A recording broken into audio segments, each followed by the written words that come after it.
재수없어. 설날에 이런 거지가 찾아오다니. 나가요, 나가! 박소영이 손에 든 굵은 소금을 노파의 얼굴에 뿌리기 시작했습니다. 하얀 소금 알갱이가 노파의 눈썹 위에, 입술 위에, 주름진 볼 위에 내려앉았습니다. 어머니, 회장이시던 분이 왜 이 꼴이세요? 아니, 이제 회장도 아니시잖아요. 노파의 눈이 천천히 감겼습니다. 주먹이 부르르 떨렸습니다. 그러나 입꼬리는 미세하게 올라가 있었습니다. 이 여자가 바로 국내 굴지의 성원그룹 강말순 회장이었습니다. 도대체 수천억 자산가에게 무슨 일이 있었던 걸까요? 왜 설날에 거지꼴로 며느리 앞에 서야 했을까요? 사연 시작 전 무료인 구독과 좋아요 누르시면 대박 납니다. 사연 시작합니다. 보름 전 서울 강남구 성원그룹 본사 회장실.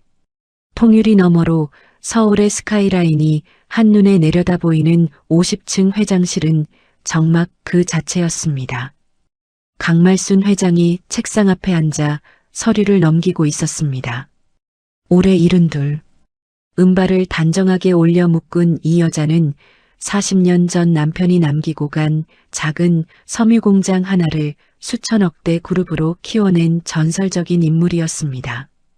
직원들 사이에서 얼음회장이라는 별명이 붙을 만큼 강말순은 감정을 드러내는 법이 없었습니다. 회의 시간에 임원이 실수하면 한마디면 끝이었습니다. 질책도 고성도 없었습니다. 차가운 눈빛 하나로 사람을 얼어붙게 만드는 여자. 그래서 아들 둘에게조차 경영 일선의 권한을 단 한 번도 넘겨준 적이 없었습니다. 회장님, 검사 결과 말씀드려도 되겠습니까? 주치의 한 박사가 조심스럽게 입을 열었습니다. 강말순은 서류에서 눈을 떼지 않은 채 고개만 끄덕였습니다. 심장 판막에 문제가 있습니다. 지금 당장은 아니지만 이 상태로 과로를 계속하시면 1년 안에 큰일이 날 수 있습니다. 회장님, 이제 내려놓으셔야 합니다. 강말순의 손이 멈췄습니다. 서류를 덮고 천천히 안경을 벗었습니다. 주름진 손등 위로 힘줄이 붉어져 나왔습니다. 한 박사는 그 손이 미세하게 떨리는 것을 놓치지 않았습니다. 내려놓으라고? 은퇴를 권고드립니다. 후계자를 정하셔야 할 때입니다. 한 박사가 나간 뒤 강말순은 한참 동안 의자에 등을 기댄 채 천장을 올려다보았습니다. 40년이었습니다. 남편이 교통사고로 세상을 떠난 그날부터 갓 32살의 젊은 과부가 두 아들을 업고 공장 바닥을 기었습니다. 원단 짜는 기계 소리에 아이들 울음소리가 묻히던 시절, 거래처 사장들 앞에서 고개를 조아리며 단가를 깎아달라 사정하던 시절, 그 모든 치욕과 고통을 삼키고 또 삼켜서 여기까지 올라왔습니다. 그런데 내려놓으라고. 누구에게? 강말순은 두 아들의 얼굴을 떠올렸습니다. 첫째 태연. 명문대를 나왔고 말은 번지르르 합니다. 그러나 강말순은 알고 있었습니다. 결정적인 순간에 항상 뒤로 빠지는 아들이라는 것을, 책임을 떠안기보다 핑계를 먼저 찾는 아들이라는 것을. 둘째 태준. 성격이 불같고 추진력은 있지만 술을 입에 달고 살았습니다. 며느리 수진이가 얼마나 속을 썩이고 있는지 강말순이 모를 리 없었습니다. 다만 확인하지 않았을 뿐이었습니다. 정비서. 문 밖에서 대기하고 있던 정비서가 들어왔습니다. 네, 회장님. 앉아. 정비서는 회장이 앉으라고 하면 큰일이 터질 때라는 것을 20년 경험으로 알고 있었습니다. 조심스럽게 소파에 걸터앉자 강말순이 입을 열었습니다. 설 전에 일을 하나 꾸밀 거야. 무슨 일이십니까? 성원그룹이 부도났다는 소문을 퍼뜨려. 정비서의 눈이 커졌습니다. 20년 동안 강말순 옆에서 온갖 일을 다 겪었지만 이건 처음이었습니다. 회장님. 그게 무슨 말씀이십니까? 부도라뇨. 들어. 끝까지 듣고 나서 말해. 강말순이 자리에서 일어나 통유리 앞에 섰습니다. 서울의 불빛이 그녀의 얼굴에 반사되었습니다. 내가 심장이 안 좋아. 한 박사가 은퇴하라더군. 그래서 생각했어. 이 회사를 누구한테 줄지. 태연 전무님이나 태준 상무님께. 그래서 테스트를 하려는 거야. 강말순이 돌아보았습니다. 그 눈빛은 사업 전략을 짤 때의 눈빛, 냉철하고 날카로운 그것이었습니다. 부도가 났다고 해. 회사가 망했다고 해. 사채업자한테 쫓기고 있다고 해. 그 상황에서 내 아들들이 어떻게 하는지 내 눈으로 직접 보겠어. 정비서는 할 말을 잃었습니다. 그러나 이내 고개를 숙였습니다. 20년 동안 강말순의 판단이 틀린 적은 단 한 번도 없었기 때문이었습니다. 경호팀에서 믿을 만한 인원 3명 뽑아. 사채업자 역할을 시킬 거야. 연기 좀 되는 놈으로. 알겠습니다. 경영진 이사 5명 중에 박 이사, 최 이사, 한 이사, 이 3명만 알려. 나머지 2명, 조 이사하고 윤 이사는 빼. 그 둘은 눈빛이 마음에 안 들어. 정비서는 메모를 하다가 손을 멈췄습니다. 회장님, 혹시 조 이사와 윤 이사를 의심하는 게 아니라 확인하는 거야. 배가 기울면 쥐가 먼저 뛰어내리는 법이지. 강말순의 입꼬리가 살짝 올라갔습니다. 그것은 웃음이 아니었습니다. 40년을 전쟁터에서 살아온 장수의 결기였습니다. 일주일 뒤 성원그룹 본사 대회의실. 아침 9시 정각. 임시 이사회가 소집되었습니다. 회의실에는 강태연 전무, 강태준 상무, 그리고 5명의 이사진이 자리하고 있었습니다. 강말순이 회의실에 들어서자 모두 일어섰습니다. 강말순이 입을 열었습니다. 오늘 여러분에게 알릴 게 있소. 정적이 흘렀습니다. 강말순은 서류 봉투를 탁자 위에 놓았습니다. 성원건설 쪽에 투자했던 해외 프로젝트가 전부 날아갔소. 900억이 허공에 증발했어. 웅성거림이 일었습니다. 강태연의 얼굴이 하얘졌습니다. 어머니. 그게 무슨. 닥치고 들어. 강말순의 한마디에 회의실이 얼어붙었습니다. 거기다 담보로 잡혔던 본사 빌딩 대출 만기가 다음 달이야. 돌려막기를 해왔는데 더 이상 막을 구멍이 없어. 바로 그 순간이었습니다. 회의실 문이 벌컥 열리더니 험상궂은 남자 3명이 들이닥쳤습니다. 까만 가죽 점퍼에 선글라스, 목에는 굵은 금목걸이. 영락없는 사채업자 행색이었습니다. 강말순 씨, 돈 갚으러 왔소? 이자만 150억이야, 150억. 리더 격인 남자가 고함을 질렀습니다. 그리고 회의 테이블 위에 서류를 쓸어 바닥에 내동댕이 쳤습니다. 종이가 눈발처럼 흩날렸습니다. 물컵이 깨지며 물이 쏟아졌고 한 남자는 의자를 발로 걷어차 벽에 부딪히게 했습니다. 강태연이 벌떡 일어나 뒷걸음질 쳤습니다. 이게 뭐야? 경비 불러.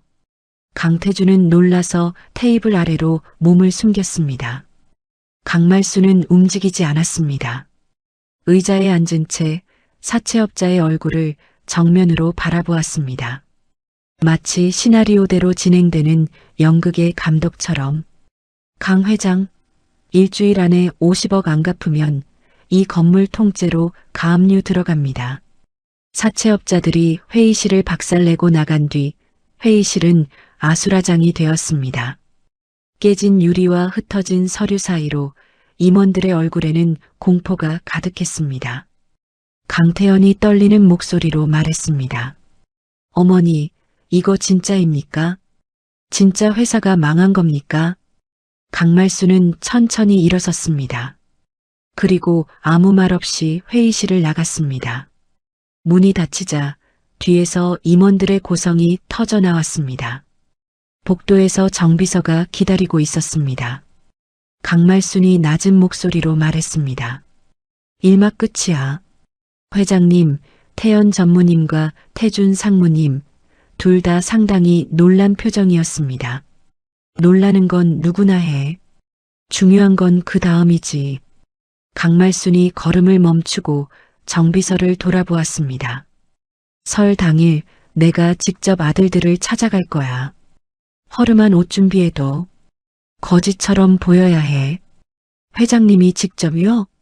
사람의 본성은 명절 밥상 앞에서 나오는 법이야. 배고프고 추울 때, 돈 없고 힘없을 때, 그때 손 내밀어주는 사람이 진짜야. 정비서는 가슴이 먹먹해졌습니다. 수천억 자산을 가진 여자가 거지 행색을 하고 아들 집 앞에 서야 한다니. 이것이 이 나라 최고의 여성 경영인이 선택한 마지막 시험이었습니다. 설 연휴가 코앞이었습니다. 강말순은 펜트하우스에서 옷장을 열었습니다. 실크 블라우스, 캐시미어 코트, 명품 구두가 가지런히 걸려 있었습니다. 그 옷들을 지나쳐 가장 안쪽에서 낡은 점퍼 하나를 꺼냈습니다. 20년 전 공장에서 입던 작업복이었습니다. 점퍼를 걸치자 거울 속에 비친 것은 회장이 아니었습니다. 세상에 치이고 밟혀 허리가 굽은 평범한 노인이었습니다. 강말순은 거울 속 자신을 한참 들여다보았습니다. 설마 내 아들들이. 말끝을 흐렸습니다. 손끝이 차가워졌습니다. 심장이 콩콩 뛰었습니다. 사업 앞에서는 단 한 번도 떨지 않았던 여자가 아들 앞에 서려니 다리가 후들거렸습니다. 사업의 실패는 돈으로 메꿀 수 있습니다. 그러나 자식의 배신은 그 어떤 것으로도 메꿀 수 없는 법이었습니다. 설날 저녁 강말순은 택시에서 내려 첫째 아들 태연의 아파트 앞에 섰습니다. 찬바람이 낡은 점퍼 사이로 파고들었습니다. 아파트 로비의 따뜻한 불빛이 유리문 너머로 새어나왔습니다. 강말순은 주머니에 손을 넣었습니다. 아무것도 없었습니다. 지갑도 카드도 비서의 전화번호도 없었습니다. 오직 어머니라는 이름 하나만 가지고 아들의 문 앞에 선 것이었습니다. 심호흡을 한 번 하고 초인종을 눌렀습니다. 곧 이어 이 여자가 마주하게 될 것은 40년 사업 인생에서 겪은 그 어떤 배신보다 잔인한 현실이었습니다. 설날 저녁 서울 서초구 레미안 아파트 32층. 초인종이 울리자 안에서 발소리가 들렸습니다. 문이 열리고 첫째 아들 강태연이 나타났습니다.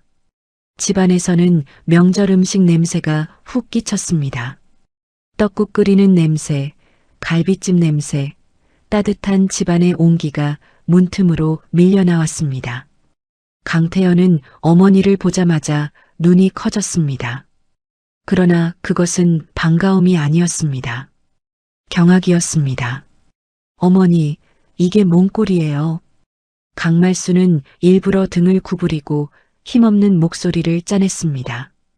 태연아, 설인데 얼굴 좀 보려고 왔다.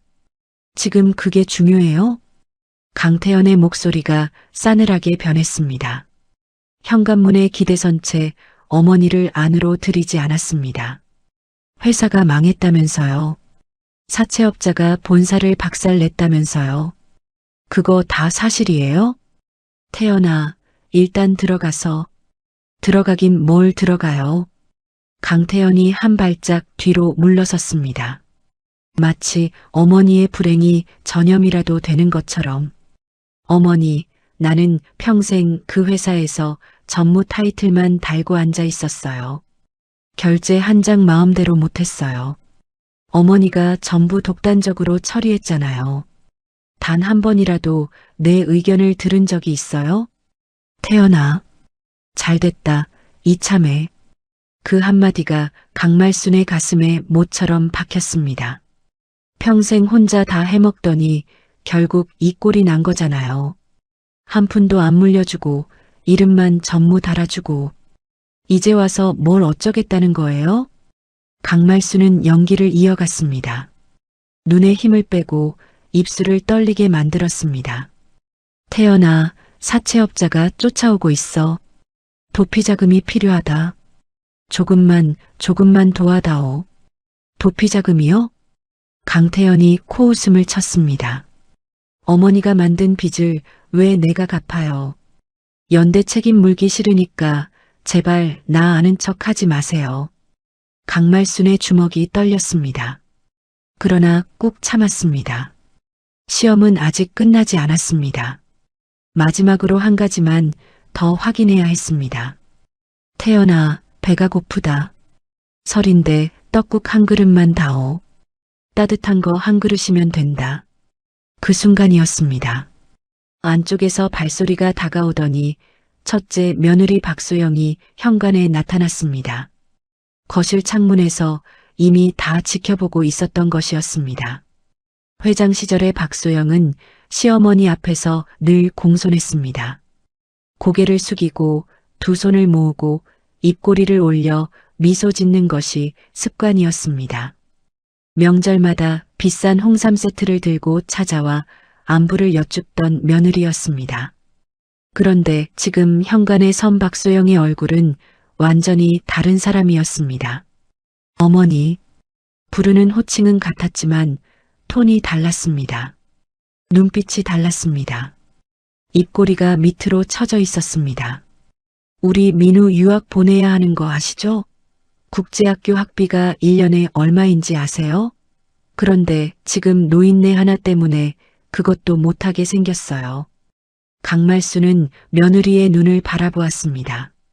그 눈에는 동정도 미안함도 존경도 없었습니다. 오직 귀찮다는 감정 하나만 가득했습니다.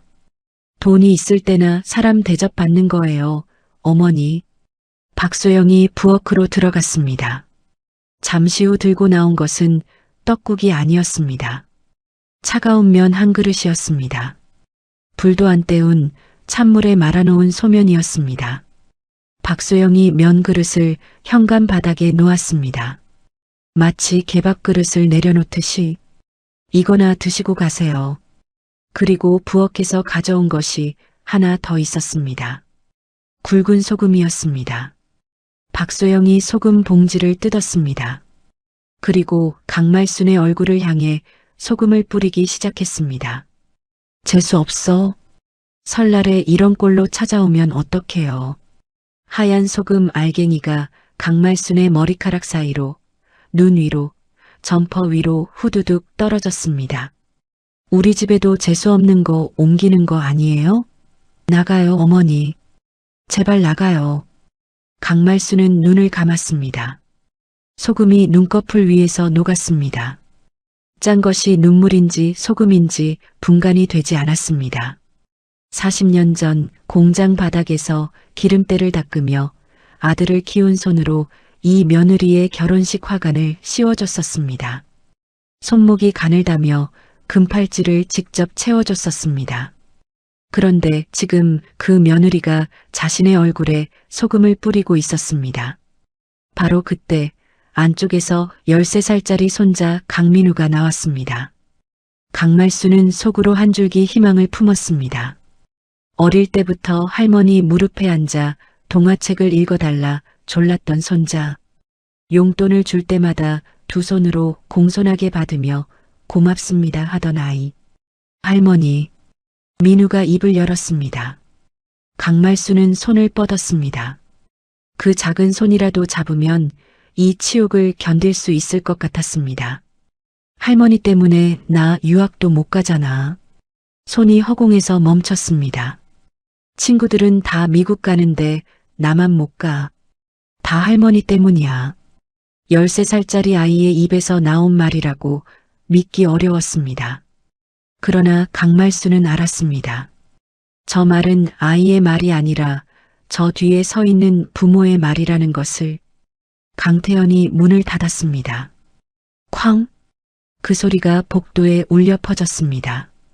강말수는 닫힌 문 앞에 한참을 서 있었습니다. 복도에는 아무도 없었습니다. 설날 저녁 온 세상이 가족과 함께 따뜻한 밥상 앞에 앉아 있을 시간에 수천억 자산의 여자 회장이 아들 집 문 앞에서 소금을 뒤집어 쓴 채 쫓겨났습니다. 떡국 한 그릇 얻어먹지 못했습니다. 강말수는 소금을 털지 않았습니다. 그 모욕을 몸에 지닌 채 택시를 잡아타고 둘째 아들 태준의 집으로 향했습니다. 설날 저녁 8시 마포구의 한 아파트 앞. 첫째 집에 비하면 소박한 아파트였습니다. 강태준은 상무라는 직함은 있었지만 형만큼 돈을 쓰지 못했고 며느리 수진의 친정도 넉넉한 편은 아니었습니다. 강말순이 초인종을 눌렀습니다. 문이 열리자 며느리 이수진의 얼굴이 보였습니다. 그리고 그 표정은 첫째 집과 정반대였습니다. 어머니, 수진이 두 눈이 휘둥그레졌습니다. 그러나 그것은 경악이 아니라 걱정이었습니다. 어머니, 어디 계셨어요? 전화가 안 돼서 얼마나 걱정했는지 몰라요. 어머니, 이 추운데 이 옷이 뭐예요? 얼굴에 이게 뭐가 묻은 거예요? 수진이 후다닥 현관으로 나와 시어머니의 점퍼를 털어주었습니다. 소금 알갱이가 우수수 떨어졌습니다. 수진은 그게 소금인 줄도 모른 채 연신 손으로 털어냈습니다. 어서 들어오세요, 어머니. 손이 이렇게 차가워요. 수진이 강말순의 두 손을 자기 손으로 감쌌습니다. 차가운 손이었습니다. 그러나 수진의 손에서 전해지는 온기가 강말순의 심장까지 닿았습니다. 거실에는 소박한 명절 상이 차려져 있었습니다. 떡국, 잡채, 동그랑땡, 나물 몇 가지. 화려하지 않았지만 정성이 가득한 상이었습니다. 어머니, 떡국 끓여놨어요. 뜨끈하게 한 그릇 드세요. 수진이 부엌으로 들어가 뚝배기에 떡국을 담아왔습니다. 김이 모락모락 올라왔습니다. 그 위에 계란 지단과 파를 올리고 숟가락을 정갈하게 놓았습니다. 강말수는 숟가락을 들었습니다. 첫 한 숟갈을 입에 넣자 뜨거운 국물이 목구멍을 타고 내려갔습니다. 배가 아니라 가슴이 따뜻해졌습니다. 첫째 집에서 소금을 맞고 문전박대를 당하고 찬면 한 그릇 바닥에 놓인 것을 봤던 이 여자가 지금 이 한 그릇의 떡국 앞에서 울 뻔했습니다. 그러나 참았습니다. 아직 연기 중이었습니다. 어머니, 회사 일은 많이 힘드시죠? 수진이 조심스럽게 물었습니다. 강말수는 고개를 끄덕였습니다. 수진아, 회사가 망했어. 사채업자가 쫓아오고 있고 돈이 한 푼도 없다. 수진이 잠시 말이 없었습니다. 그러나 표정은 변하지 않았습니다. 당황하지도 실망하지도 원망하지도 않았습니다. 수진이 강말순의 두 손을 다시 꼭 잡았습니다. 어머니, 제가 힘 닿는 데까지 도와드릴게요. 제가 가진 건 많지 않지만 어머니 곁에 있을게요. 그 순간이었습니다. 현관문이 벌컥 열리며 술 냄새가 확 끼쳤습니다. 둘째 아들 강태준이 비틀거리며 들어왔습니다. 넥타이는 풀려 있었고 셔츠에는 술 자국이 얼룩져 있었습니다. 이게 무슨 소리야? 태준의 눈이 거실을 훑었습니다. 허름한 차림의 어머니, 그리고 손을 잡고 앉아있는 아내. 지금 뭐 하는 거야? 인생이 개판났는데 노인네 하나 붙들고 앉아서. 태준이 거실로 성큼 다가왔습니다. 여보, 진정해. 어머니가 오셨어. 어머니? 그래, 어머니 잘 오셨어요. 회사 말아먹으셨으니까 축하드려야 하나? 태준의 목소리가 아파트 전체를 울렸습니다. 여보, 제발. 닥쳐. 태준이 밥상 앞에 섰습니다. 그리고 한쪽 발로 상다리를 걷어찼습니다. 떡국 뚝배기가 공중으로 튀어올랐고 뜨거운 국물이 쏟아졌습니다. 잡채가 바닥에 흩어지고 나물 접시가 깨지며 사방으로 튀었습니다. 강말순의 옷에 뜨거운 떡국 국물이 쏟아졌습니다. 점퍼에 바지에 손등에 화끈하게 달아올랐습니다. 떡국으로 온몸을 샤워한 것이나 다름없었습니다. 그러나 강말수는 분노를 삼켰습니다. 이를 악물고 연기를 이어갔습니다. 태준아, 사채업자가 쫓아오고 있어. 도피 자금이 필요해. 당분간 해외에 가 있어야 해. 좀 도와다오. 도와달라고요? 태준이 비웃었습니다. 지금 당신 때문에 집안이 망했어요. 회사가 남의 손에 넘어가게 생겼는데 도움을 바라는 겁니까? 오늘부터 내 어머니는 없어요.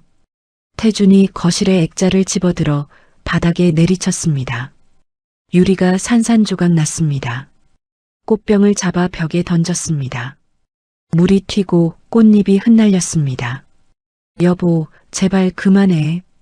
수진이 달려들어 태준의 팔을 잡았습니다. 그 순간 바닥에 흩어진 깨진 유리 파편이 수진의 손바닥을 베었습니다. 선홍색 피가 손바닥에서 배어나왔습니다. 아! 수진이 손을 움켜쥐었지만 태준을 말리는 것을 멈추지 않았습니다. 태준이 아내를 내려다보았습니다. 그 눈에는 미안함 대신 경멸이 가득했습니다. 넌 항상 착한 척이야. 지금 상황 파악 안 돼? 태준이 수진의 손을 뿌리쳤습니다. 니네 집도 얼마 전에 쫄딱 망했잖아. 네 아버지가 나한테 손 벌리더니 이제 아주 쌍으로 집안이 망했네. 다 너 때문 아냐? 수진의 얼굴이 하얗게 질렸습니다. 떨리는 입술을 꾹 깨물었습니다. 태준은 더 이상 쳐다보지도 않았습니다. 현관에서 운동화를 끌어신더니 문을 열고 나가버렸습니다. 다시 술을 마시러 가는 것이었습니다. 문이 쾅 닫혔습니다. 정막이 내려앉았습니다. 바닥에는 깨진 그릇과 엎어진 음식, 흩어진 유리 파편이 전쟁터처럼 널려 있었습니다. 그 한가운데 수진이 무릎을 꿇고 앉아 베인 손에서 흐르는 피를 닦고 있었습니다. 강말순의 가슴이 찢어졌습니다. 연기라는 것을 잊을 뻔했습니다. 수진아, 강말순이 낮은 목소리로 물었습니다. 내 친정이 망했다는 게 무슨 소리냐? 수진이 고개를 떨궜습니다. 한참을 말하지 못하다가 겨우 입을 열었습니다. 아버지가 물류업을 하시잖아요. 얼마 전에 중국에서 물건을 싼값에 들여오려다가 사기를 당하셨어요. 투자금 전액을 날리셨고 지금 재기불능 상태예요. 강말수는 몰랐던 이야기였습니다. 며느리가 이런 짐을 짊어지고 있었다니. 수진아, 미안하다. 내가 너에게 큰 짐을 지울 뻔했구나. 강말순이 자리에서 일어났습니다. 더 이상 이 아이에게 폐를 끼칠 수 없다는 생각이었습니다. 서둘러 현관으로 향했습니다. 그런데 수진이 강말순의 손을 붙잡았습니다. 어머니, 잠시만 계세요. 수진이 안방으로 들어갔습니다. 장롱 깊숙한 곳에서 종이 상자 하나를 꺼내왔습니다. 작은 상자였습니다. 겉에 먼지가 소복이 쌓여 있었습니다. 수진이 그 상자를 두 손으로 공손하게 강말순에게 내밀었습니다. 어머니, 드릴 게 이것밖에 없어서 죄송해요. 이게 뭐냐? 조금이지만 어머니 피신하시는데 보태세요. 그리고 어머니 서둘러 가세요. 그이가 돌아오기 전에. 수진의 눈에 눈물이 고여 있었습니다. 그러나 울지 않았습니다.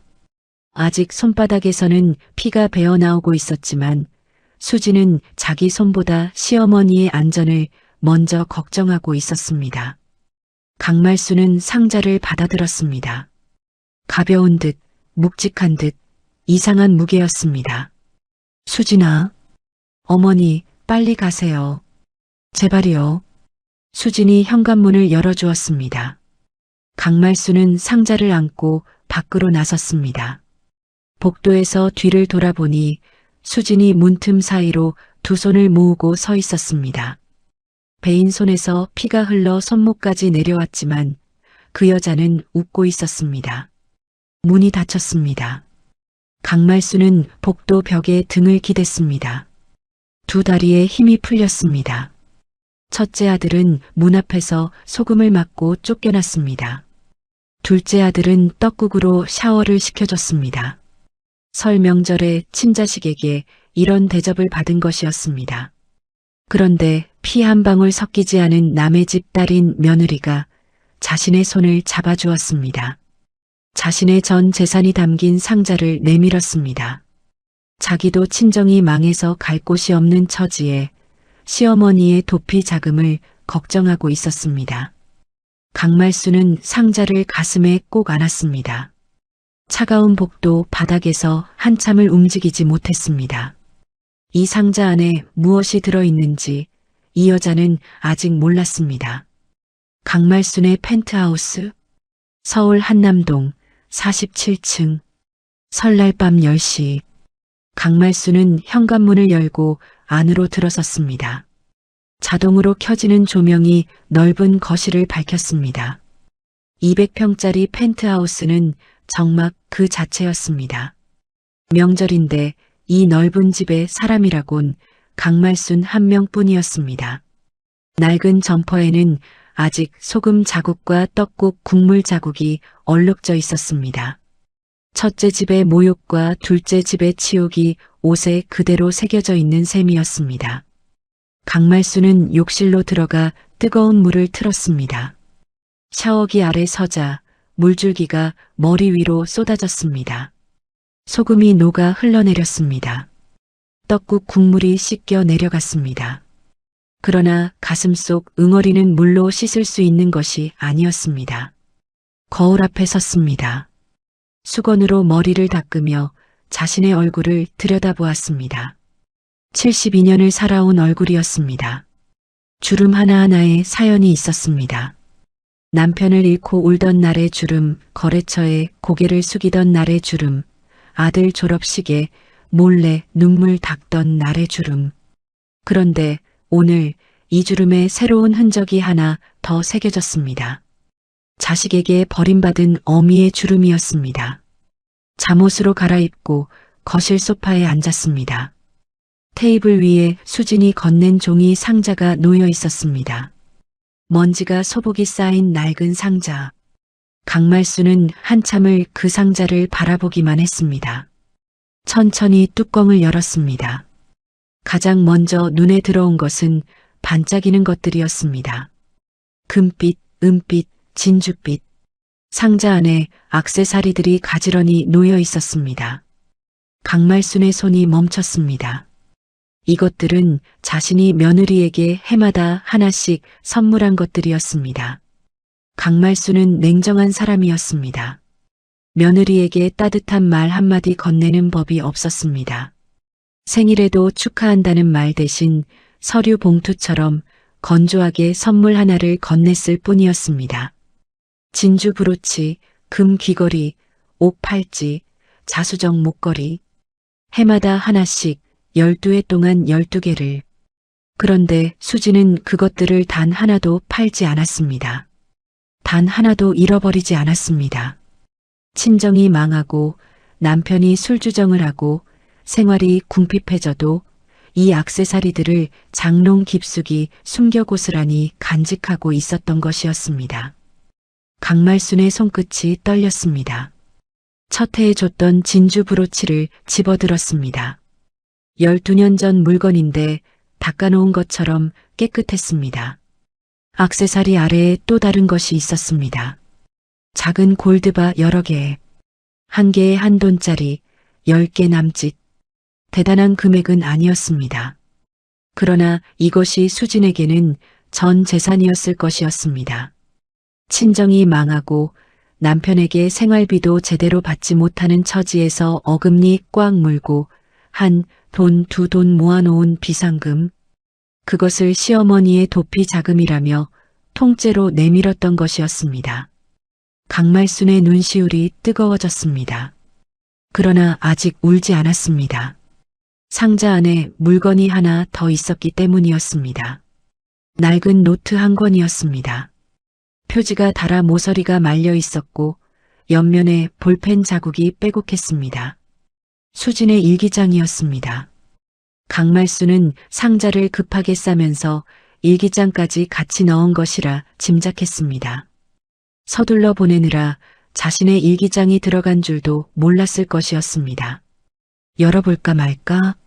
잠시 망설였습니다. 남의 일기를 보는 것은 도리가 아니었습니다. 그러나 호기심이 이겼습니다. 이 며느리가 12해 동안 무슨 생각을 하며 살았는지 알고 싶었습니다. 첫 번째 페이지를 펼쳤습니다. 날짜는 12년 전이었습니다. 수진이 강태준과 결혼하고 석 달째 되던 날의 일기였습니다. 오늘 어머니께서 진주 브로치를 주셨다. 아무 말씀 없이 식탁 위에 올려놓고 가셨다.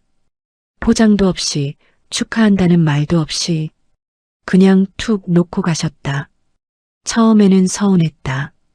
그런데 밤에 혼자 브로치를 만져보다가 뒤쪽에 작은 글씨가 새겨져 있는 걸 발견했다. 수진에게 딱 3글자. 그 3글자를 보는 순간 눈물이 났다. 어머니는 차가운 분이 아니라 표현을 못하시는 분이구나. 강말수는 페이지를 넘기는 손을 멈췄습니다. 브로치 뒤에 글씨를 새긴 것은 사실이었습니다. 보석상에 맡겨 작게 새기게 했던 것이었습니다. 그걸 발견한 사람이 수진뿐이라는 사실이 가슴을 쿵 내리쳤습니다.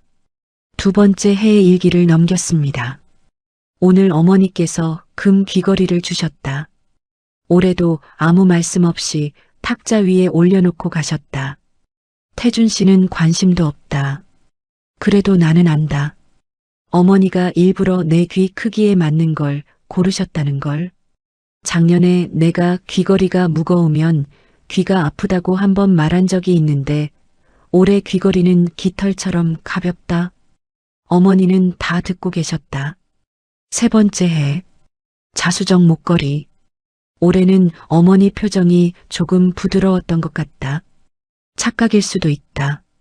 하지만 목걸이를 건네시면서 손끝이 내 손에 스쳤는데 그 짧은 순간이 나한테는 포옹보다 따뜻했다. 엄마가 일찍 돌아가셔서 엄마 손을 잡아본 기억이 거의 없는데 어머니의 그 손끝이 내가 기억하는 엄마의 감촉과 비슷했다. 강말수는 페이지를 넘길 수가 없었습니다. 손가락이 종이 위에 얹혀진 채 움직이지 않았습니다. 수진의 친정어머니가 일찍 돌아가셨다는 것은 알고 있었습니다. 결혼 전 인사를 올 때 친정아버지만 왔었기 때문이었습니다. 그러나 며느리가 자신에게서 어머니의 온기를 찾고 있었다는 사실은 이 순간 처음 알았습니다. 4번째 해, 5번째 해, 6번째 해. 일기장은 계속되었습니다. 해마다 강말순이 건네는 액세서리 하나하나에 대한 기록이었습니다. 옥팔찌를 받던 날, 산호 반지를 받던 날, 비치 브로치를 받던 날. 수지는 그 하나하나를 기록하고 거기에 자신만의 의미를 부여하고 있었습니다. 어머니는 말로 사랑한다고 안 하신다. 대신 1년에 한 번 이 작은 보석 하나에 마음을 담으신다. 나는 그 마음을 알아본다. 세상 누구도 몰라도 나는 안다. 7번째 해의 일기에는 이런 문장이 있었습니다. 사랑해요. 어머니 아니 엄마 내가 태어나서 엄마라고 부를 수 있는 사람이 이 세상에 한 분 있다면 그건 어머니입니다. 강말순의 눈에서 눈물이 떨어졌습니다. 한 방울이 일기장 위에 떨어져 잉크를 번지게 했습니다. 서둘러 손등으로 닦았지만 이미 늦었습니다. 눈물이 멈추지 않았습니다. 40년을 울지 않은 여자였습니다. 남편 장례식에서도 사업이 망할 뻔한 날에도 거래처에 사기를 당한 날에도 이를 악물고 버텼습니다. 그런데 지금 며느리의 일기장 한 권이 그 40년의 댐을 무너뜨린 것이었습니다. 8번째 해, 9번째 해를 넘겼습니다. 수진의 글씨체가 조금씩 흔들리고 있었습니다. 처음에는 또박또박하던 글씨가 해가 갈수록 힘이 빠져갔습니다. 그리고 10번째 해부터 일기의 내용이 바뀌기 시작했습니다. 오늘도 태준 씨가 집에 안 들어왔다. 일주일째다. 전화도 안 받는다. 11번째 해. 태준 씨가 술에 취해 들어와서 소리를 질렀다. 어머니가 빨리 죽었으면 좋겠다고 했다. 그 회사 물려받으면 다 팔아버리고 해외로 나가겠다고 했다. 나는 아무 말도 하지 못했다. 어머니가 들으시면 얼마나 가슴이 아프실까. 강말순의 눈물이 멈췄습니다. 대신 손이 떨리기 시작했습니다. 페이지를 넘겼습니다. 태준 씨가 밖에 여자가 있는 것 같다.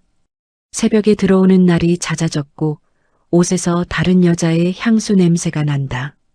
처음에는 착각이라고 생각했다. 그런데 한 달이 지나고 2달이 지나고 이제 3년이 되었다. 3년이었습니다. 둘째 아들이 밖에서 바람을 피운 지 3년이 되었다는 사실을 강말순은 이 일기장을 통해 처음 알게 된 것이었습니다. 어머니에게 말씀드릴까 고민했다. 하지만 차마 못했다.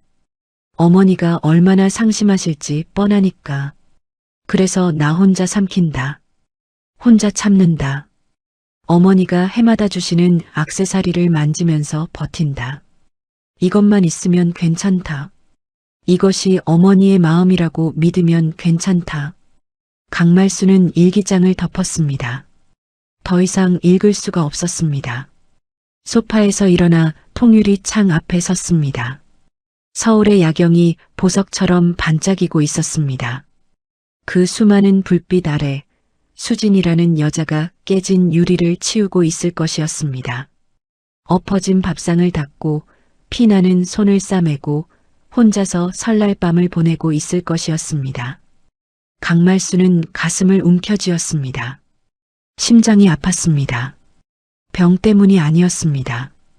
이것은 그 어떤 심장병보다 아픈 인간의 감정이라는 것이었습니다. 내 아들이 아니라 내가 내 자식이었어야 했다. 텅 빈 펜트하우스에 강말순의 목소리가 울려 퍼졌습니다. 일기장의 마지막 페이지 근처에는 이런 문장이 적혀 있었습니다. 어머니가 빨리 죽었으면 좋겠다는 말을 듣고도 나는 이 집을 떠나지 못한다. 떠나면 어머니를 지켜줄 사람이 아무도 없으니까. 내가 여기 있어야 어머니의 안부라도 전할 수 있으니까. 나는 태준 씨의 아내로 사는 게 아니라 어머니의 며느리로 살고 있다. 강말순은 일기장을 가슴에 품었습니다. 이 얇은 노트 한 권이 12회의 세월을 담고 있었습니다. 12회 동안 혼자 참고, 혼자 울고, 혼자 버틴 한 여자의 진심이 담겨 있었습니다. 이력서 100장, 면접 100번을 해도 알 수 없는 사람의 진짜 인성이 이 일기장 안에 있었습니다. 강말순은 테이블 위에 일기장을 내려놓고 옆에 액세서리들을 하나하나 꺼내 나란히 놓았습니다. 진주 브로치, 금 귀걸이, 자수정 목걸이, 옥 팔찌, 산호 반지, 비치 브로치, 12개의 액세서리가 줄지어 놓였습니다. 하나도 빠지지 않았습니다. 하나도 닳지 않았습니다. 12회를 버텼구나. 이 아이가. 강말순이 중얼거렸습니다. 그리고 결심했습니다. 설날 밤 서울의 불빛 아래에서 강말순은 새로운 계획을 세우기 시작했습니다. 더 이상 누구에게 회사를 물려줄지의 문제가 아니었습니다. 누구를 지켜줄 것인지의 문제였습니다.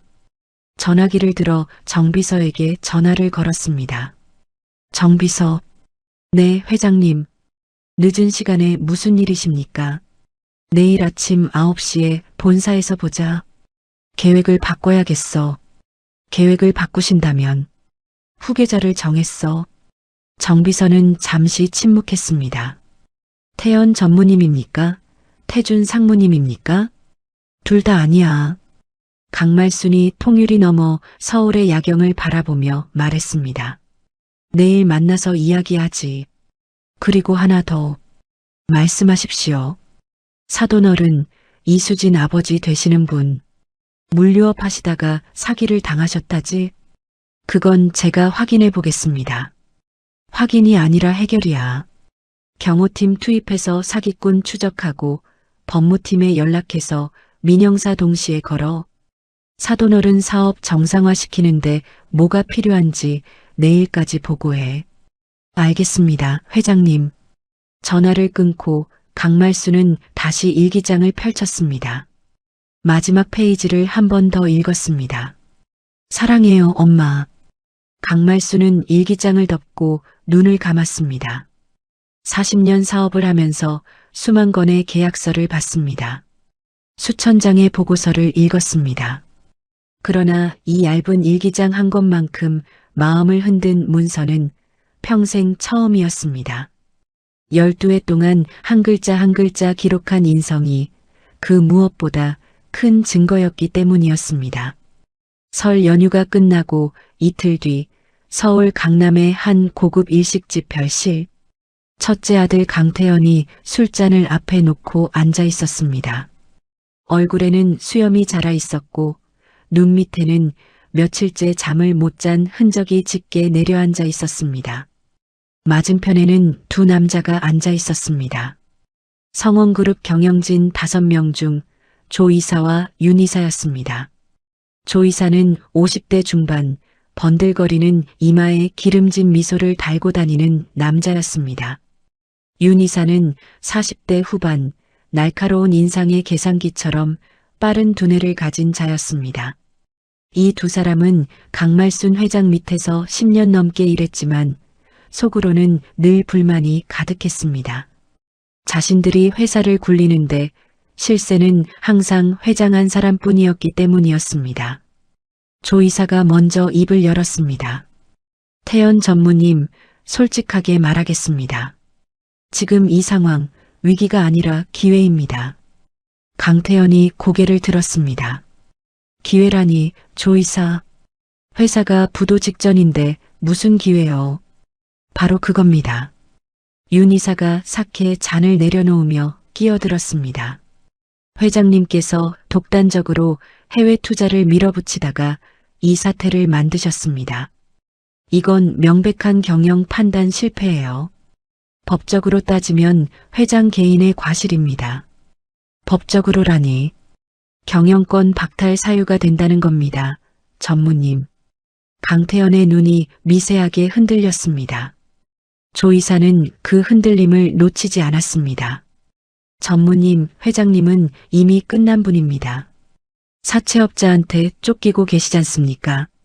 이 상태로 두면 회사는 정말로 넘어갑니다.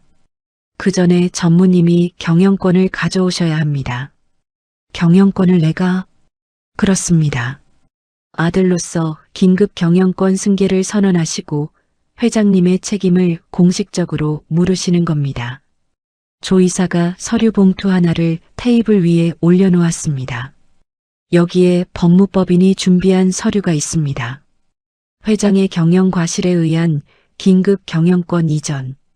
이사회 과반수 동의만 있으면 바로 실행 가능합니다. 강태연이 서류를 집어들었습니다. 손이 떨렸습니다. 이사회 과반수면 5명 중 3명인데 윤 이사가 고개를 끄덕였습니다. 저와 조 이사 그리고 전무님이 서명하시면 3명입니다. 나머지 박 이사, 최 이사, 한 이사는 회장님 편이니까 내보내야죠. 내보내다니. 구조조정입니다. 회사가 위기 상황이니까 인원 감축은 당연한 수순이죠. 그 3명을 이사회에서 퇴출시키고 전무님 중심의 새 경영진을 구성하는 겁니다. 강태연은 잠시 침묵했습니다. 머릿속에서 여러 가지 생각이 교차했습니다. 어머니에 대한 원망, 평생 전무자리에만 앉아있던 분노, 그리고 지금 눈앞에 놓인 기회. 그런데 부도를 어떻게 막습니까? 돈이 없는데. 조 이사의 눈이 번뜩였습니다. 그건 우리가 방법을 마련해 놨습니다. 조 이사가 목소리를 낮췄습니다. 정부 긴급 경영 안정 자금이 있습니다. 대기업 위기 상황에서 고용 유지를 조건으로 저리 대출을 해주는 제도입니다. 거기다 회사 구조조정 명목으로 부실 자산을 정리하면서 그 과정에서 발생하는 차익을 별도법인으로 빼돌리는 겁니다. 그건 불법 아닙니까? 서류상으로는 합법입니다. 법무법인에서 다 정리해놨어요. 윤 이사가 두 번째 서류를 꺼냈습니다. 페이퍼 컴퍼니를 3개 세웁니다. 성원그룹의 부실 자산을 이 법인들의 헐값에 넘기고 이후에 자산 가치가 회복되면 되파는 겁니다. 그 과정에서 발생하는 이익은 전무님과 저희가 나누는 거죠. 강태현의 눈이 커졌습니다. 그게 정말 가능합니까? 가능하니까 준비한 겁니다. 조 이사가 미소를 지었습니다. 기름진 미소였습니다. 대신 조건이 있습니다. 조건? 새 경영진에서 저와 윤 이사에게 부사장 자리를 주십시오. 그리고 지분 10%씩. 강태현은 술잔을 들어 한 번에 비웠습니다. 그리고 천천히 고개를 끄덕였습니다. 좋소. 합시다. 그렇게 밀약이 체결되었습니다. 사흘 뒤 성원그룹 본사 이사회실. 강태현이 이사회를 소집했습니다. 회의 테이블에는 5명의 이사진이 앉아 있었습니다. 조 이사와 윤 이사는 태연한 표정이었고 박 이사, 최 이사, 한 이사는 불안한 얼굴이었습니다. 강태현이 자리에서 일어났습니다. 오늘 긴급 안건을 상정합니다. 현 강말순 회장의 경영 과실에 의한 긴급 경영권 이전, 그리고 구조조정을 위한 이사진 재편입니다. 박 이사가 벌떡 일어섰습니다. 50대 후반의 노련한 경영인이었습니다. 전무님, 지금 뭐 하시는 겁니까? 회장님 동의 없이 경영권 이전이라니, 이건 사실상 쿠데타입니다. 쿠데타가 아니라 구출이요. 회장님의 독단적 경영이 회사를 이 지경으로 만든 거 아닙니까? 최 이사가 나섰습니다. 전무님, 제발 냉정하게 생각하십시오. 조 이사와 윤 이사가 뭐라고 꼬드겼는지 모르겠지만 이건 분명히 후회할 일입니다. 한 이사도 고개를 저었습니다. 전무님, 회장님은 40년을 이 회사와 함께 하신 분입니다. 한 번의 실패로 모든 걸 뒤엎으시면 안 됩니다. 그러나 강태현의 귀에는 그 말들이 들어오지 않았습니다. 머릿속에는 오직 하나의 생각뿐이었습니다. 평생 나를 무시했던 어머니, 한 번도 경영 권한을 주지 않았던 어머니, 이제 내가 주인이 될 차례다. 표결에 붙이겠습니다. 긴급 경영권 이전에 찬성하시는 분. 조 이사가 손을 들었습니다. 윤 이사가 손을 들었습니다. 강태현이 손을 들었습니다. 3명. 과반수였습니다. 가결되었습니다. 강태현이 선언했습니다. 그리고 두 번째 안건. 구조조정의 일환으로 박 이사, 최 이사, 한 이사 3분의 이사직을 해임합니다. 박 이사의 얼굴이 불그락푸르락해졌습니다. 강태현, 내가 지금 뭘 하는 건지 알기나 하느냐? 회장님이 이걸 아시면. 회장님은 이제 회장이 아닙니다. 부도난 회사의 전 대표일 뿐이요. 조 이사가 차갑게 내뱉었습니다. 박 이사가 주먹을 움켜쥐었습니다. 두고 봐라. 반드시 후회할 것이다. 3명의 이사가 회의실을 나갔습니다. 문이 닫히자 조 이사와 윤 이사가 강태현에게 다가와 악수를 청했습니다. 잘 결단하셨습니다, 대표님. 강태현은 처음으로 대표님이라는 호칭을 들었습니다. 입꼬리가 올라갔습니다. 그러나 그 미소는 독 위에 올라선 쥐의 미소였습니다. 바로 그날 오후 쫓겨난 박 이사가 가장 먼저 한 일은 강말순에게 전화를 거는 것이었습니다. 회장님, 큰일 났습니다. 강말순은 펜트하우스 서재에서 보고를 받았습니다. 정비서가 옆에 서 있었습니다. 박 이사의 보고를 들으며 강말순의 표정은 미동도 하지 않았습니다. 전무가, 아니 태연이가 경영권을 가져갔다고? 네, 회장님. 조 이사와 윤 이사가 뒤에서 조종하고 있습니다. 페이퍼 컴퍼니를 만들어 자산을 빼돌리고 정부 지원금까지 타먹으려는 계획입니다. 전화를 끊은 뒤 강말수는 의자에 깊이 앉았습니다. 예상대로야. 정 비서가 놀랐습니다. 예상하고 계셨습니까? 조 이사와 윤 이사, 그 두 놈의 눈빛이 마음에 안 든다고 했잖아. 배가 기울면 쥐가 먼저 뛰어내리는 법이라고. 강말순이 자리에서 일어섰습니다. 그런데 쥐가 뛰어내리기만 한 게 아니라 배의 방향타까지 잡겠다고? 이건 배신이 아니라 반란이야. 강말순의 눈이 매서워졌습니다. 72살의 노파가 아니었습니다. 40년 전쟁터의 장수가 갑옷을 입는 눈빛이었습니다. 정비서, 경호팀 다시 불러. 사채업자 연기했던 그 3명. 알겠습니다. 그리고 법무팀장 연결해. 조 이사와 윤 이사의 페이퍼 컴퍼니 서류, 태연이가 서명한 경영권 이전 서류, 전부 확보해. 네. 내일 오전 9시. 내가 직접 이사회에 들어간다. 다음 날 아침 성원그룹 본사. 강태연이 회장실에 앉아 있었습니다. 어머니가 앉던 그 의자에 처음으로 앉은 것이었습니다. 통유리 너머 서울의 전경이 발 아래 펼쳐져 있었고 그 풍경이 마치 자기 것이 된 듯한 착각에 빠져 있었습니다. 조 이사가 들어와 보고했습니다. 대표님, 페이퍼 컴퍼니 설립 서류 준비 완료했습니다. 오후에 자산 이전 계약만 체결하면 됩니다. 좋소. 그리고 정부 긴급 자금 신청서도 오늘 중으로. 바로 그때였습니다. 회의실 문이 벌컥 열렸습니다. 까만 가죽 점퍼에 선글라스를 쓴 남자 3명이 들어왔습니다. 그 뒤로 캐시미어 코트를 걸친 여자가 걸어 들어왔습니다. 은발을 단정하게 올려 묶고 진주 귀걸이를 달고 명품 구두를 신은 여자. 강말순이었습니다. 거짓골이 아니었습니다. 수천억 자산가의 위험이 온몸에서 뿜어져 나오고 있었습니다. 강태연의 얼굴이 하얗게 질렸습니다. 어머니. 그 의자에서 당장 일어나. 강말순의 목소리가 회의실을 관통했습니다. 낮지만 명확한 목소리. 40년 동안 이 회사를 지배해온 목소리였습니다. 강태연이 벌떡 일어났습니다. 의자가 뒤로 밀리며 벽에 부딪혔습니다. 어머니, 이게 어떻게 된 겁니까? 부도?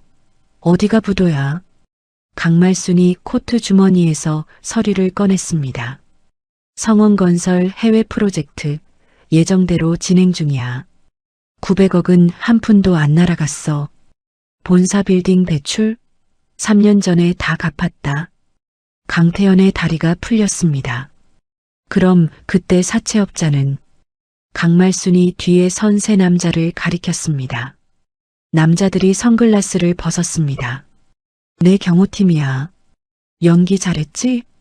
조 이사의 얼굴이 흙빛으로 변했습니다. 윤 이사는 문 쪽을 힐끗 보았지만 경호원 한 명이 문 앞을 막고 서 있었습니다. 강말순이 테이블 위에 서류를 펼쳤습니다. 조 이사, 윤 이사, 페이퍼 컴퍼니 3개 설립해서 회사 자산 빼돌리고 정부 지원금까지 타먹으려고 했지? 조 이사가 더듬거렸습니다. 회장님, 그건 오해입니다. 회사를 살리기 위한. 입 닥쳐. 강말순의 한마디에 조 이사의 입이 얼어붙었습니다. 법무팀에서 서류 전부 확보했어. 너희 둘이 사전에 공모한 증거, 불법 자금 운영 계획서, 전부 다. 강말순이 경호원들을 돌아보았습니다. 이 2사람 끌어내. 경호원 2명이 조 이사와 윤 이사의 양팔을 잡았습니다. 회장님, 이건 횡포입니다. 변호사를 부르겠습니다. 윤 이사가 발버둥 쳤습니다. 그러나 경호원의 소나기에서 빠져나올 수 없었습니다. 변호사? 좋아. 불러. 다만 내 변호사가 오기 전에 검찰이 먼저 올 거야. 강말순이 차갑게 내뱉었습니다. 이사직 해임, 주식 전량 회수, 퇴직금 동결, 그리고 업무상 배임 및 횡령 미수로 형사 고발 들어간다. 조 이사와 윤 이사가 끌려나갔습니다. 회의실 문이 닫히자 남은 것은 강말순과 강태현 단둘뿐이었습니다. 강태현은 창문 앞에 서서 벌벌 떨고 있었습니다. 어머니의 눈을 마주볼 수가 없었습니다. 태연아, 내 어머니, 넌 내 아들이 아니라 남의 꼭두각시가 되는 게 더 편하더냐? 강태현이 무릎을 꿇었습니다. 어머니, 잘못했습니다. 제가 눈이 멀었습니다. 설날에 내 어미한테 뭐라고 했지? 강태현의 입이 열리지 않았습니다. 잘됐다고 했지. 연대 책임 물기 싫으니까 아는 척 하지 말라고 했지. 내 와이프는 내 얼굴에 소금을 뿌렸고 내 아들은 할머니 때문에 유학을 못 간다고 했지. 강태현의 이마가 바닥에 닿았습니다.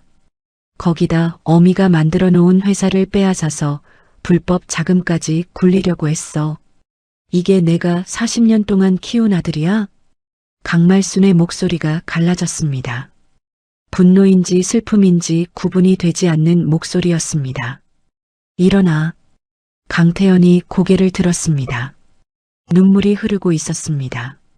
넌 오늘부로 전무직에서 해임이야. 회사 출입 금지. 법적인 건 변호사끼리 정리할 거다. 어머니, 한 번만. 나가. 강태현이 비틀거리며 회의실을 나갔습니다. 문이 닫히자 강말순은 의자에 기대어 눈을 감았습니다. 심장이 요동쳤습니다. 주치의가 경고했던 그 심장이 불규칙하게 뛰었습니다. 정비서가 다가왔습니다. 회장님, 괜찮으십니까? 괜찮아. 괜찮지 않았습니다. 그러나 강말순에게는 아직 처리해야 할 일이 남아 있었습니다. 다음은 태준이야. 정비서가 조심스럽게 물었습니다. 둘째 상무님을 부르시겠습니까? 불러. 그리고 수진이도 같이 오라고 해. 삼자 대면을 해야지. 강말순은 창밖을 바라보았습니다. 하늘이 맑았습니다. 마지막 전쟁이 남아 있었습니다. 그날 오후 3시 성원그룹 본사 회장실. 강말순은 책상 앞에 앉아 서류를 정리하고 있었습니다. 첫째 태연을 해임하고 조 이사와 윤 이사를 끌어낸 지 불과 몇 시간 만에 회사는 다시 정상으로 돌아와 있었습니다. 박 이사, 최 이사, 한 이사가 복귀했고 경영진은 원래대로 재편되었습니다. 정비서가 문을 두드렸습니다. 회장님, 태준 상무님이 오셨습니다. 들여보내. 문이 열리자 둘째 아들 강태준이 들어왔습니다. 며칠 전 술에 취해 밥상을 뒤엎고 어머니에게 내 어머니는 없다고 소리치던 그 남자가 오늘은 완전히 다른 사람이었습니다. 머리를 단정하게 넘기고 정장을 빳빳하게 차려입고 양손에는 백화점 쇼핑백을 들고 있었습니다. 형이 해임당하고 회사가 정상이라는 소식을 듣자마자 달려온 것이 분명했습니다. 어머니, 태준이 화난 얼굴로 다가왔습니다. 어머니, 그동안 얼마나 걱정했는지 몰라요. 회사가 부도났다는 소식에 밤잠을 못 잤습니다. 강말순은 서류에서 눈을 떼지 않았습니다. 그래, 밤잠을 못 잤어? 네, 어머니. 정말이에요. 형이 그런 짓을 저지를 줄은 꿈에도 몰랐어요. 어머니 등에 칼을 꽂다니 저는 형하고 다릅니다. 태준이 쇼핑백을 책상 위에 올려놓았습니다. 어머니 좋아하시는 캐시미어 스카프 새로 나온 거예요. 그리고 이거 홍삼 세트. 어머니 건강 챙기셔야죠. 강말순이 천천히 고개를 들었습니다. 아들의 얼굴을 바라보았습니다. 이 얼굴을 30여 년 전에 젖을 물려 키웠습니다. 이가 날 때 밤새 울어대던 아이, 유치원 첫날 엄마 손을 놓지 않으려던 아이. 그 아이가 지금 경영권을 따먹으려고 갖은 아양을 떨고 있었습니다. 태준아, 내 어머니, 설날에 나한테 뭐라고 했더라? 태준의 미소가 살짝 굳었습니다. 그건 제가 술에 취해서 실수를. 인생이 개판났는데 노인네 하나 때문에 소리 지르더니 밥상을 뒤엎고 오늘부터 내 어머니는 없다고 했지? 어머니, 그건 정말로 술이. 술 탓하지 마라. 술은 본성을 드러내는 거지 다른 사람을 만드는 게 아니야. 강말순이 자리에서 일어섰습니다. 태준 앞으로 다가갔습니다. 단도직입적으로 말해라. 여기 왜 왔냐? 태준의 눈이 흔들렸습니다. 그러나 곧 표정을 추스르더니 무릎을 꿇었습니다. 어머니, 잘못했습니다. 진심으로 반성하고 있어요. 형이 해임됐으니까 이제 제가 어머니 옆에서 회사를 도울게요. 어머니한테 효도하면서 열심히 하겠습니다. 강말순은 아들을 내려다보았습니다. 차가운 눈이었습니다. 경영권은 너 같은 놈한테 줄 수 없다. 네, 일어나. 무릎 꿇는다고 달라지는 거 없어. 태준이 일어섰습니다. 얼굴이 붉어지기 시작했습니다. 공손하던 표정이 서서히 벗겨지고 있었습니다. 어머니, 형한테도 안 주고 저한테도 안 주면 이 회사를 누구한테 주시려는 겁니까? 그건 내가 정할 일이다. 저도 어머니 아들이에요. 30년을 이 집안에서 살았는데 아들 대접도 못 받는 겁니까? 태준의 목소리가 높아졌습니다. 아양을 떨던 얼굴이 벗겨지자 그 아래에서 본래의 얼굴이 드러났습니다. 분노와 욕심으로 일그러진 얼굴이었습니다. 강말순은 동요하지 않았습니다. 아들 대접? 아들 노릇을 해야 아들 대접을 받지. 강말순이 서랍에서 서류 한 장을 꺼냈습니다. 태준아, 너 결혼하고 나서 밖에서 여자 만난 지 몇 년이나 됐냐? 태준의 얼굴이 순간적으로 굳었습니다. 이마에 땀이 송글송글 맺혔습니다. 무슨 소리예요? 3년이야. 3년 동안 밖에서 바람을 피우면서 집에 들어오지도 않았더군. 누가 그런 헛소리를. 수진이가 3년 동안 혼자 참았더라. 매일 밤 새벽에 들어오는 내 옷에서 다른 여자 향수 냄새를 맡으면서 한마디도 못하고. 태준의 눈이 커졌습니다. 그년이 어머니한테 고자질을. 그년이라니. 강말순의 목소리가 낮아졌습니다. 낮아질수록 더 무서운 목소리였습니다. 수진이는 내 아내야. 설날에 내가 밥상을 엎었을 때 유리 파편에 손이 찢어지면서도 너를 말렸던 여자야. 그 여자를 그년이라고 불러? 태준은 한 발짝 뒤로 물러섰습니다. 그러나 곧 표정이 뻔뻔하게 변했습니다. 궁지에 몰린 짐승이 이빨을 드러내듯이. 그래요, 바람 피웠어요. 그게 어때서요? 강말순의 눈이 가늘어졌습니다. 뭐라고? 애도 못 낳는 와이프보다 밖에서 첩이라도 끼고 애를 낳는 게 우리 가문 사업을 잇는 방법 아닙니까? 그 말이 회장실을 가득 채웠습니다. 강말순은 순간 눈앞이 하얘졌습니다. 40년 사업 인생에서 온갖 배신과 모욕을 겪었지만 이 말은 차원이 달랐습니다. 아이를 낳지 못하는 것이 며느리의 잘못이라고. 그래서 바람을 피우는 것이 당연하다고. 그것이 가문을 잇는 방법이라고. 이 말을 하고 있는 것이 자신의 아들이라는 사실이 강말순의 가슴을 갈기갈기 찢었습니다. 이 썩을 놈아. 강말순이 옆에 있던 핸드백을 집어들어 아들의 얼굴에 내던졌습니다. 핸드백이 태준의 이마를 스치며 날아갔습니다. 안에 있던 화장품 케이스와 열쇠가 쏟아져 바닥에 흩어졌습니다. 수진이가 내 옆에서 3년을 참고 12회를 견디고 그런데 내 입에서 나온 말이 첩을 끼겠다고? 이게 사람이 할 소리야. 가슴이 쿵쿵 뛰었습니다.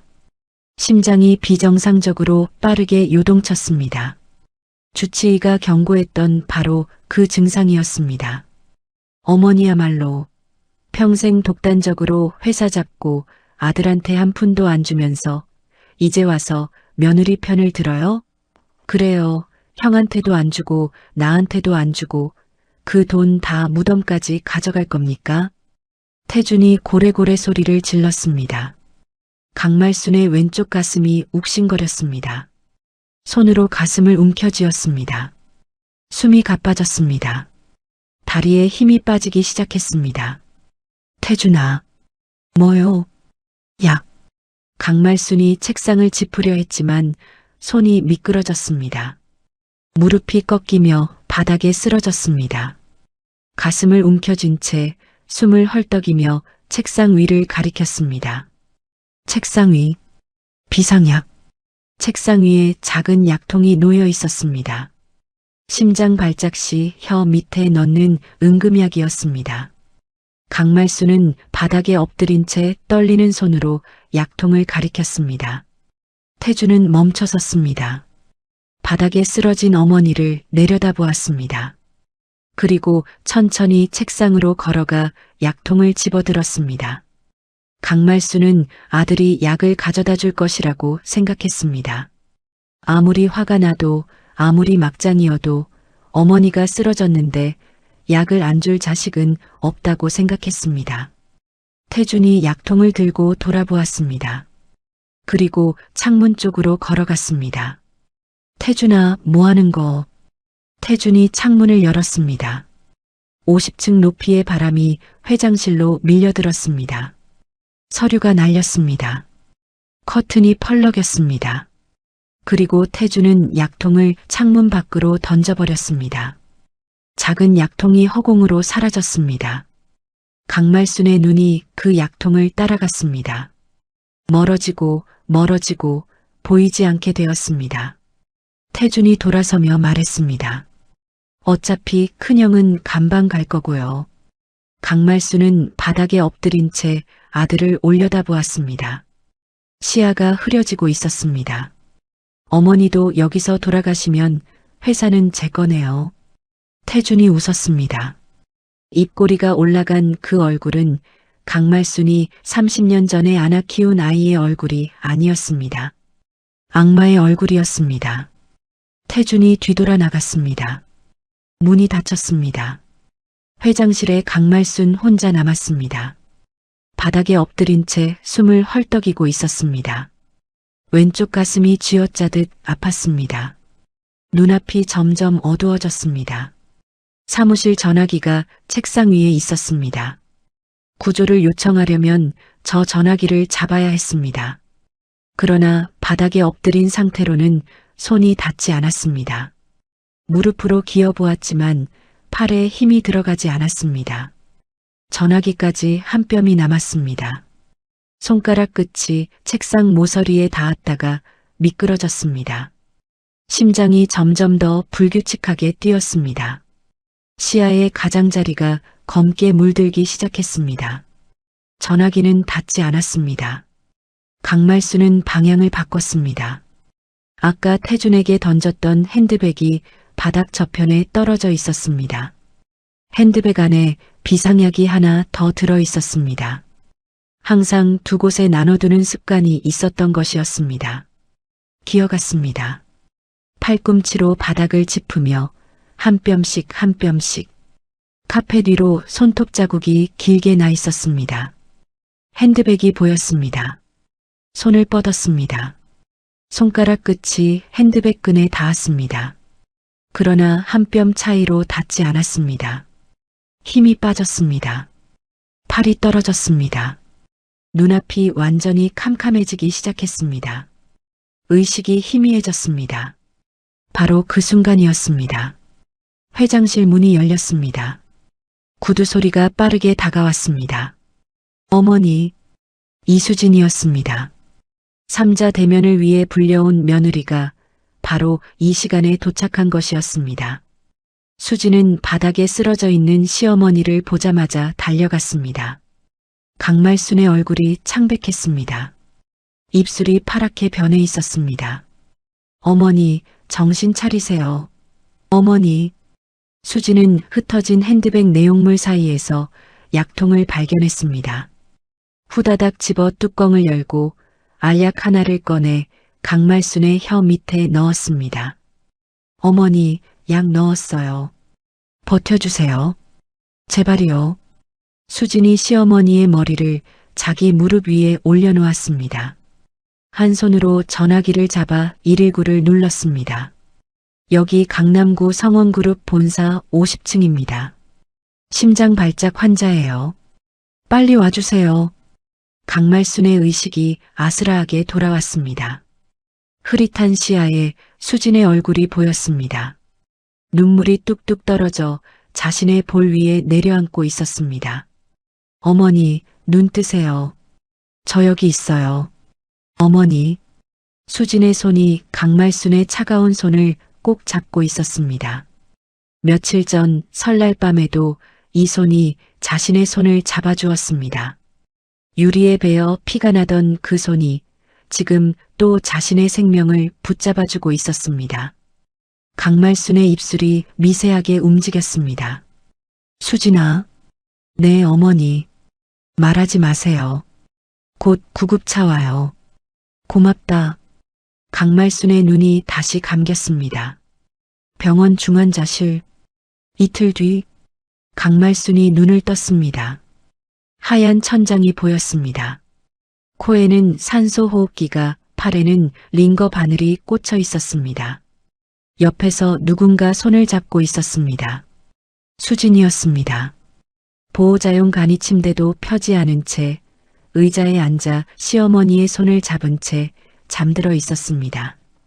얼굴에는 이틀간 잠을 못 잔 흔적이 역력했습니다. 강말순이 수진의 손을 살짝 쥐자 수진이 화들짝 깨어났습니다. 어머니, 깨어나셨어요? 여기가 어디냐? 병원이에요. 이틀 동안 의식이 없으셨어요. 어머니, 다행이에요. 정말 다행이에요. 수진의 눈에서 눈물이 쏟아졌습니다. 그러나 곧 눈물을 닦고 물을 떠왔습니다. 어머니, 물 드세요. 천천히요. 강말순이 물을 한 모금 마시고 수진의 얼굴을 바라보았습니다. 이틀간 한숨도 못 잔 얼굴, 병원 복도를 오가며 다른 구두, 화장기 없는 맨 얼굴에 다크서클이 짙게 내려앉아 있었습니다. 수진아, 네 어머니, 태준이하고 이혼해라. 수진의 눈이 커졌습니다. 네, 너는 그놈 옆에 있을 사람이 아니야. 이혼해. 내가 다 해줄 테니까. 수진이 고개를 저었습니다. 눈물이 다시 흘렀습니다. 어머니, 태준 씨하고는 안 보고 살 수 있어요. 그 사람한테는 미련 없어요. 그럼 뭐가 문제냐? 수진이 강말순의 손을 두 손으로 감쌌습니다. 친정 어머니 같은 어머니를 두고 갈 수 없어요. 강말순의 눈시울이 뜨거워졌습니다. 어머니, 제가 이 집에 시집 온 건 태준 씨 때문이었지만 이 집에 남아있는 건 어머니 때문이에요. 어머니가 해마다 주신 그 액세서리 하나하나가 저한테는 엄마의 사랑이었어요. 수진이 강말순의 손등에 이마를 갖다 댔습니다. 어머니, 저를 버리지 마세요. 제발이요. 강말순의 눈에서 눈물이 흘렀습니다. 병원 천장의 하얀 불빛이 눈물에 반사되어 별처럼 반짝였습니다. 알겠다. 강말순이 수진의 머리를 쓰다듬었습니다. 40년 동안 누구의 머리도 쓰다듬어 본 적 없는 손이었습니다. 내 식대로 처리하마. 넌 아무 걱정하지 마라. 그 말 속에는 이미 모든 계획이 담겨 있었습니다. 일주일 뒤 성원그룹 본사 회장실. 강말순은 퇴원 사흘 만에 회사로 복귀했습니다. 주치의가 절대 안정을 취하라고 만류했지만 강말순은 듣지 않았습니다. 마지막 정리를 해야 했기 때문이었습니다. 회장실 책상 위에는 서류 세 뭉치가 놓여 있었습니다. 강말순이 직접 법무팀의 지시에서 만든 서류들이었습니다. 정비서가 옆에 서서 하나씩 설명했습니다. 첫 번째, 강태준 상무에 대한 호적 제적 서류입니다. 강말순이 고개를 끄덕였습니다. 두 번째, 강태준과 이수진의 이혼 소송 서류입니다. 태준 상무의 간통 증거와 결혼 생활 중 폭언, 폭행 기록을 모두 첨부했습니다. 3년치 증거가 다 모였냐? 네. 사설 탐정을 통해 상대 여성과의 관계, 금전거래 내역, 호텔 출입 기록까지 전부 확보했습니다. 재판에 가면 태준 상무 측에 승사는 없습니다. 좋아. 세 번째는 정비서가 잠시 멈칫했습니다. 이 서류가 가장 무거웠기 때문이었습니다. 세 번째, 이수진을 강말순 회장의 양자로 입적하는 서류입니다. 강말순이 펜을 들었습니다. 어머니가 일찍 돌아가셔서 엄마가 없던 아이한테 내가 엄마가 되어주겠다고 했으면서 서류 한 장 못 쓰겠냐? 강말순이 첫 번째 서류에 서명했습니다. 강태준, 호적 제적. 펜 끝이 종이 위를 지나가는 소리가 적막한 회장실에 울렸습니다. 40년 동안 수만 건의 계약서에 서명했지만 이 한 장만큼 무거운 서명은 없었습니다. 자식을 지우는 서명이었기 때문이었습니다. 두 번째 서류에 서명했습니다. 이혼 소송 개시. 세 번째 서류에 서명했습니다. 이수진 양자 입적. 이 서명은 가벼웠습니다. 지우는 것이 아니라 채우는 서명이었기 때문이었습니다. 정비서. 네, 회장님. 태준이한테 통보해. 오늘부로 성원그룹의 모든 직책에서 해임이야. 상무직 회수, 법인카드 정지, 사택 퇴거. 그리고 내 호적에서 파는 절차에 들어간다고. 알겠습니다. 그리고 재산 분할은 일절 없어. 한 푼도 안 줘. 제 발로 걸어나가게 해. 정비서가 고개를 숙였습니다. 20년간 강말순 옆에서 일했지만 오늘의 회장은 처음 보는 얼굴이었습니다. 분노도 슬픔도 아닌 단단한 결의의 얼굴이었습니다. 그날 오후 강태준에게 통보가 갔습니다. 태준은 사무실에서 통보를 받자마자 회장실로 뛰어 올라왔습니다. 그러나 경호원 2명이 문 앞을 막고 있었습니다. 비켜. 내가 누군지 알아? 강말순 회장 아들이야. 경호원이 무표정하게 대답했습니다. 죄송합니다. 회장님 지시로 출입이 제한되어 있습니다. 이게 미쳤어. 어머니 나야 태준이. 문 열어요.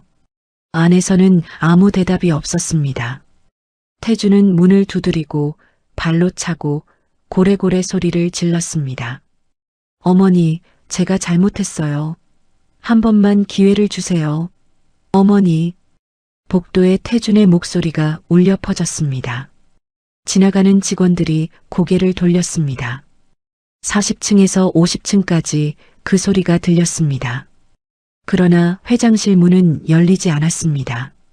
태준은 1시간 동안 문 앞에서 버텼습니다. 결국 경비팀에 의해 건물 밖으로 호송되었습니다.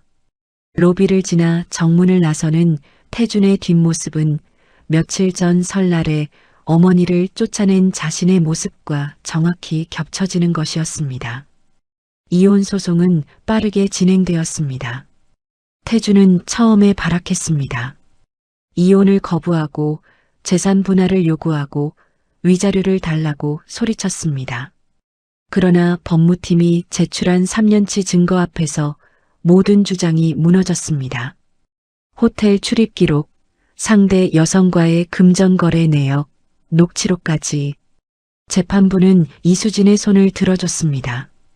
이혼이 확정된 날 수진은 법원 앞에서 한참을 서 있었습니다.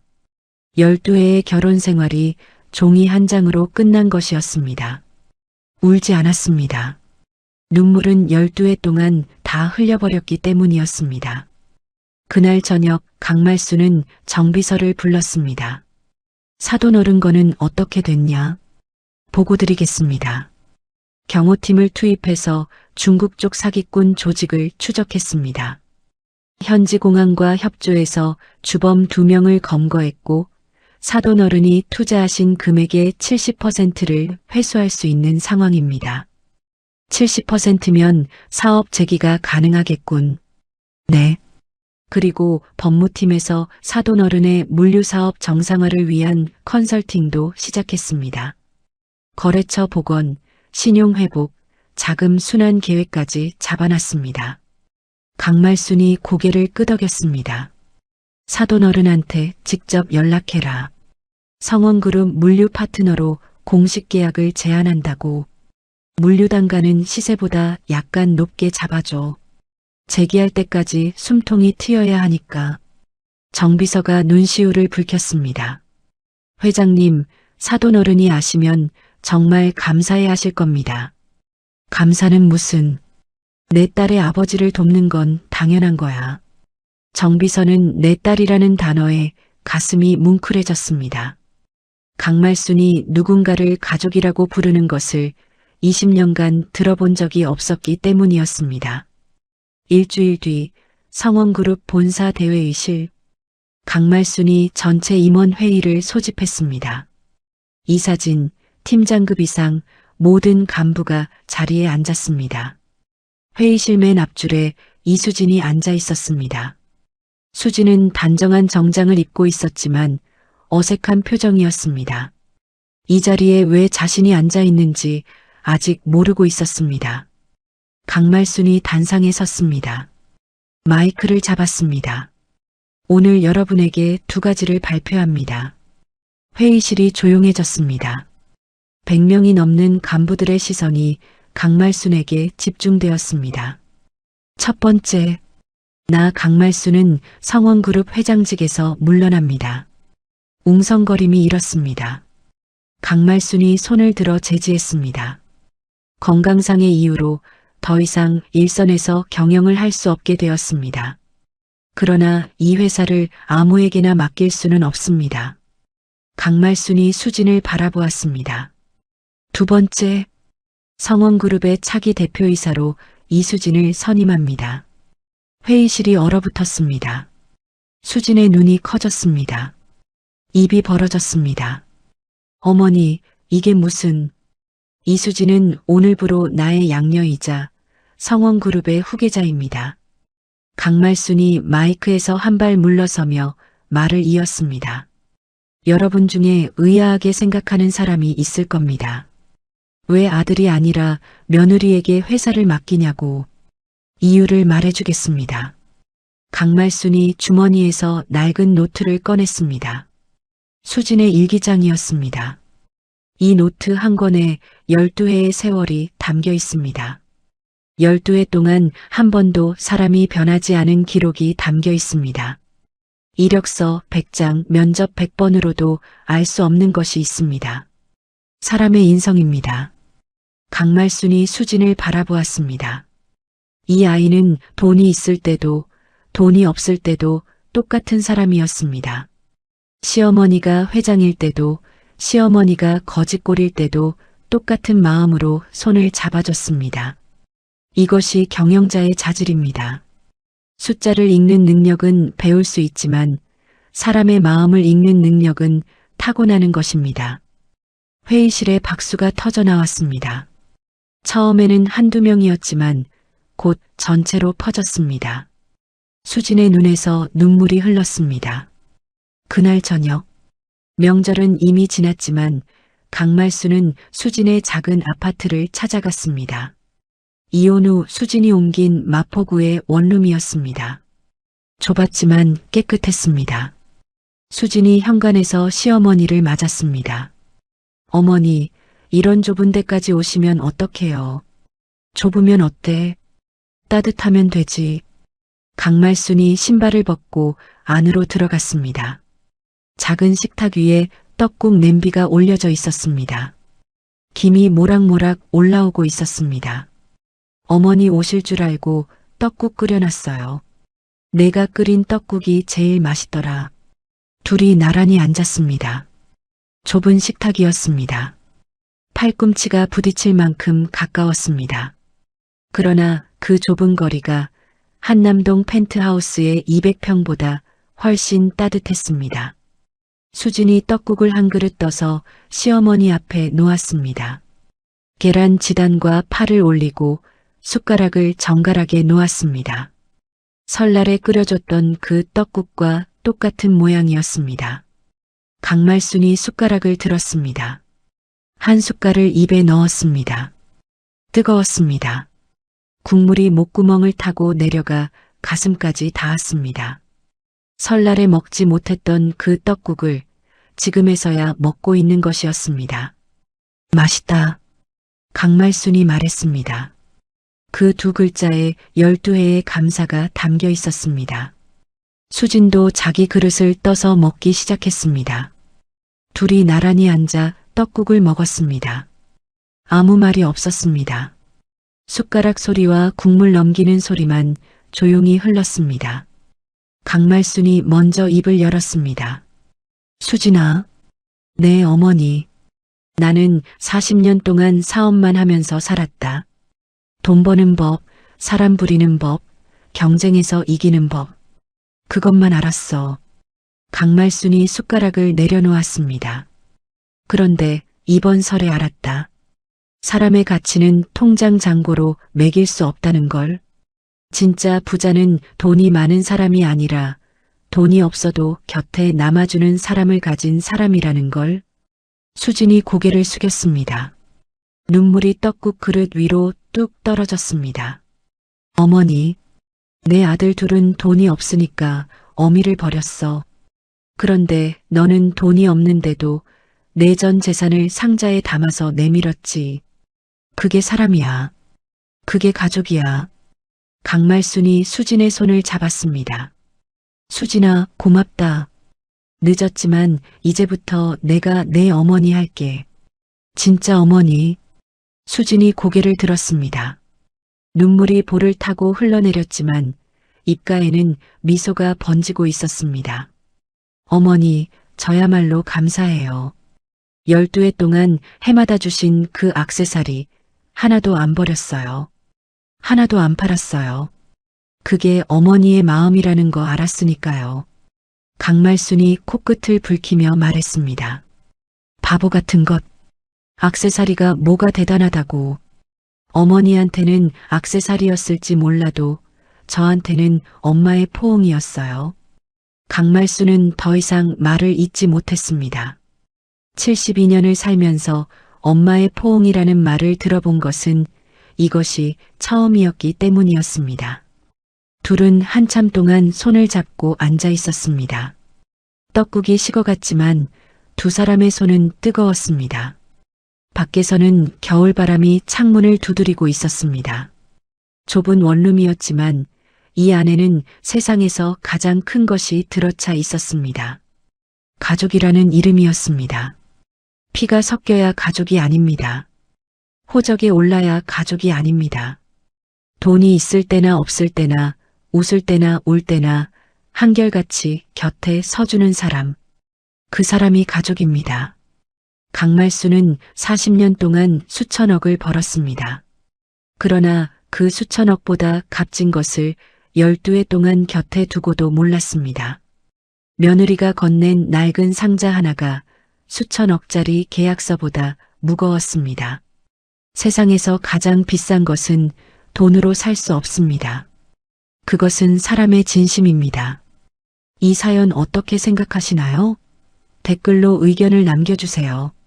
그리고 재미있으셨다면 무료인 구독과 좋아요 꼭 부탁드려요.